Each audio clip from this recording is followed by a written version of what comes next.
An Israeli general this Monday claimed that the army was close to achieving its mission in northern Gaza and was beginning to expand in other parts of the Strip.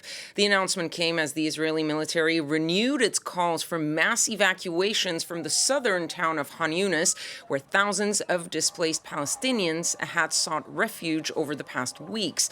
Supported by relentless airstrikes, it says have struck hundreds of targets. The Israeli army is now moving ground forces into the south, despite growing international concern over mounting civilian deaths. Now, for more, let's cross over to France 24's Luke Schrago, who is in Tel Aviv. Luke, first, what can you tell us about the latest movements on the ground?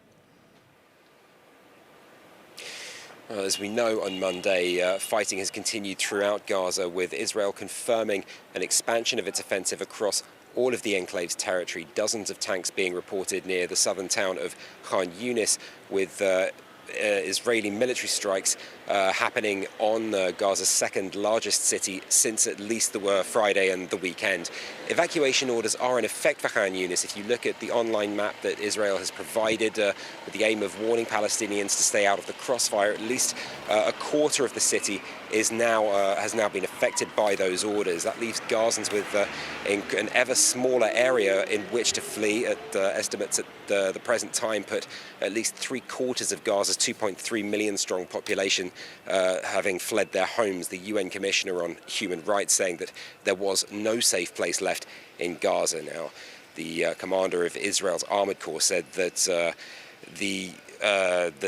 Israel's military was close to achieving its aims in the north of Gaza. We've seen them operating since the outset of the war. We've now seen the expansion of the offensive and military operations towards the south with the aim of toppling Hamas. This as the death toll continues to rise. Hamas reported on Monday that over 15,500 people had been killed in Gaza since the outset of hostilities on October the 7th, disproportionately women and children. Now, Israel has reacted to this as well. It's blamed the military group for operating within civilian areas, using them for cover. We've spoken to the army on the ground here. They've told us that their job has been made increasingly complicated by Hamas's tactics of using civilian areas for cover. They've blamed them for operating within hospitals, schools, residential areas, even as the army tries to take out Hamas targets that it's been after since the very beginning of the operations, tunnels and command posts, for example.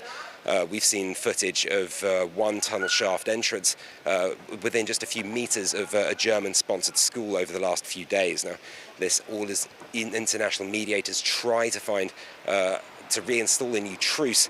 The simple pace of the action means it may be further away than ever. Now, meanwhile, the pressure on the Prime Minister, Benjamin Netanyahu, is increasing. We've seen his corruption trial resume. There's also pressure from hostage families. Tell us more about how the Prime Minister is dealing with all of that.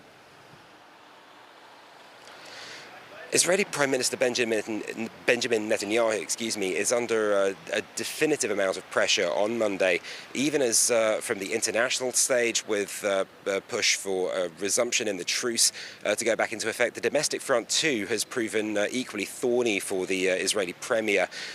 We've seen hostage families on Monday, relatives of those still held in Gaza, around 137 at present, according to official figures. They've been saying they feel ignored and humiliated by the authorities and the government since the weekend, and a rally in central Tel Aviv aimed at supporting them and solidarity. They've been saying that they've wanted to meet with Israel's war cabinet to discuss what can be done to bring their relatives back home ever since the end of the truce. Now, they've been demanding to be met. There's nothing happened so far. They've said that if they're not met by Monday evening, they will increase their protest action against the government. Netanyahu reacted very quickly indeed. He said that a date to meet them had been set for Wednesday, but that they were now looking at the possibility of bringing that forward.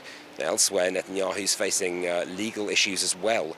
With Monday came the announcement that his trial on charges of graft, bribery, fraud and the breach of trust were beginning again.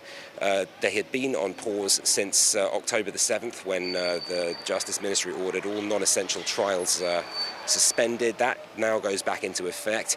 However, it's not likely that we will see Mr. Netanyahu in court anytime soon. He has been exempted from hearings, but it is likely that in a few months' time he will be called to testify.